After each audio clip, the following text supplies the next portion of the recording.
খাওয়ার স্টাইলটা দেখেন, মানে সেকেন্ডের মধ্যে কেমন যেন উড়ে নিতে পারে এমন একটা ওর খাওয়ার যে ভাব আর কি।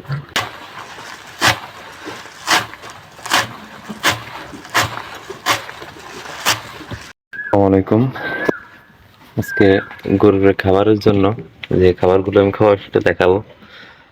তো আমি আসলে তেমন কিছু খাওয়াতে পারি না, মানে মোটামুটি যেটা সেটা হচ্ছে মানে কিছু ভুসি, তারপরে আপনার কুড়া, আমাদের ওই গাভীটাকে আর কি, আর একটু লবণ, আর এই মানে আমাদের এই বাছুরগুলোকে খাওয়ানোর জন্য, হ্যাঁ, বাছুরগুলোকে খাওয়ানোর জন্য দেওয়া হয় মানে ভুসি, কুড়া আর সামান্য কিছু ফিড সাথে লবণ।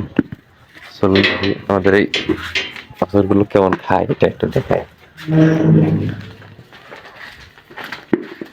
দাঁড়া,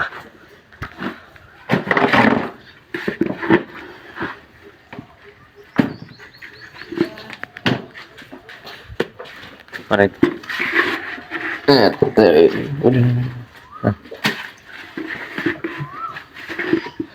একটু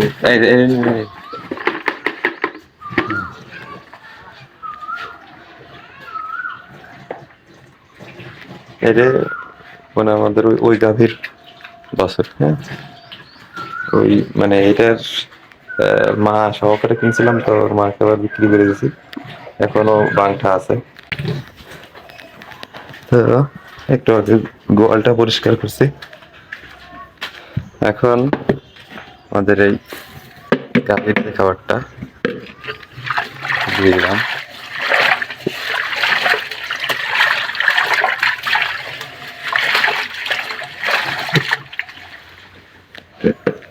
প্রথমে আমাদের এই খামারে আর কি দুটো গরু ছিল, তো আলহামদুলিল্লাহ সেখান থেকে মানে 5টা হয়েছিল, তো একটা আবার বিক্রি করে দিছি কাজের প্রয়োজনে।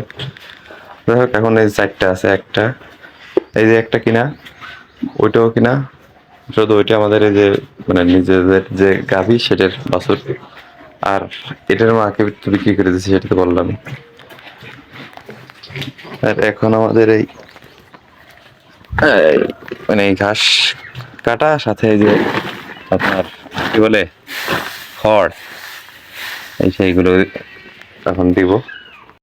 এই খড়টা এখন মাখিয়ে দিতে হবে, মাখিয়ে দিলে সে খেতে পারবে না।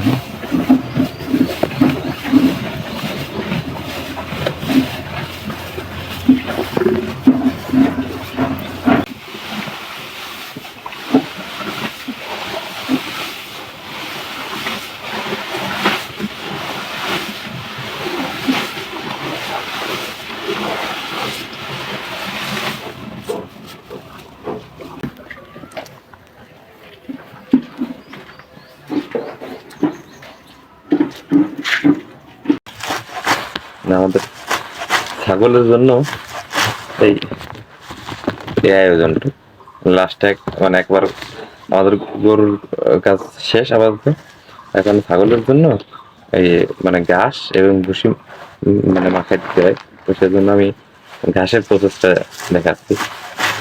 আসলে এই মানে মেশিন থাকলে এত কষ্ট লাগতো না, করা লাগতো না, কিন্তু মেশিনটা নেই, তো এর জন্য আপাতত হাতে ছোট ছোট করে কেটে দিতে হয় সাবধানতার সহিত।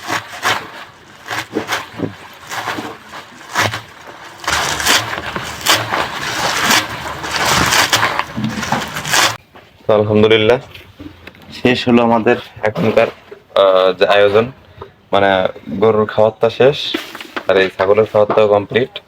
এখন আমাদের ছাগল আছে।